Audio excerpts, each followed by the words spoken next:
ഇന്നെനിക്ക് പറയാനുള്ളത് ഒരു പ്രണയകഥയാണ് കേട്ടോ. എനിക്ക് മടിയുള്ള ഒരു വൈകുന്നേരം, എൻ്റെ മോനാണെങ്കിലോ വയറ് വിശന്ന് വയ്യ.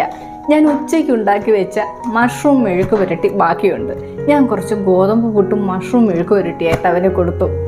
നോൺ വെജ് മാത്രം ഇഷ്ടമുള്ള അവന് അന്നാദ്യമായിട്ട് വെജ് ഫുഡിനോട് പ്രണയം തോന്നി.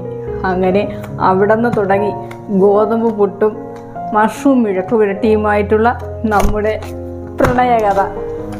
ഇവർ പ്രത്യേക രീതിയിലാണ് തയ്യാറാക്കുന്നത് കേട്ടോ.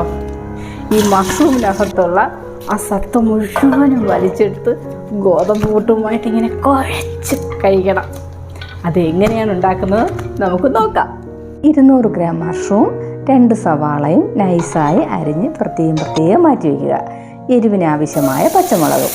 പാൻ ചൂടാകുമ്പോൾ 1.25 ടേബിൾ സ്പൂൺ വെളിച്ചെണ്ണ ഒഴിച്ച് എണ്ണ ചൂടാകുമ്പോൾ അതിലേക്ക് മഷ്റൂം ഇട്ട് ആവശ്യത്തിന് ഉപ്പും 2 തണ്ട് കറിവേപ്പിലയും ഇട്ട് യോജിപ്പിച്ച് 2 മിനിറ്റ് ലോ ഫ്ലെയിമിൽ അടച്ചു വയ്ക്കുക.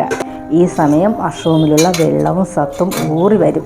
ഈ വെള്ളം ലോ ഫ്ലെയിമിൽ കിടന്ന് തന്നെ പകുതി വറ്റണം. വെള്ളം തീരെ വറ്റിപ്പോകരുത്, എങ്കിൽ പരുവൻ തെറ്റും. അങ്ങനെ വന്നാൽ 2 സ്പൂൺ ചൂടുവെള്ളം കൂടി ഒഴിച്ചു കൊടുത്ത് മിക്സ് ചെയ്യുക. മഷ്റൂമിന് നല്ല വേവാണ് മക്കളെ. പകുതി വെള്ളം വറ്റുമ്പോൾ തന്നെ സവാളയും പച്ചമുളകും ഇട്ട് ഇളക്കി യോജിപ്പിച്ച് അടച്ചു വയ്ക്കുക. ഇടയ്ക്കിടയ്ക്ക് ഇളക്കി കൊടുക്കാൻ മറക്കരുത്. സവാള നല്ല കുഴഞ്ഞു വരുന്നതാണ് അതിൻ്റെ പരുവം. മഷ്റൂമിനുള്ള സത്ത് സവാളയുമായി യോജിച്ച് നല്ല സ്വാദിലെത്തും. ഈ സമയം 1/4 സ്പൂൺ കുരുമുളക് കൂടി ചേർക്കുക.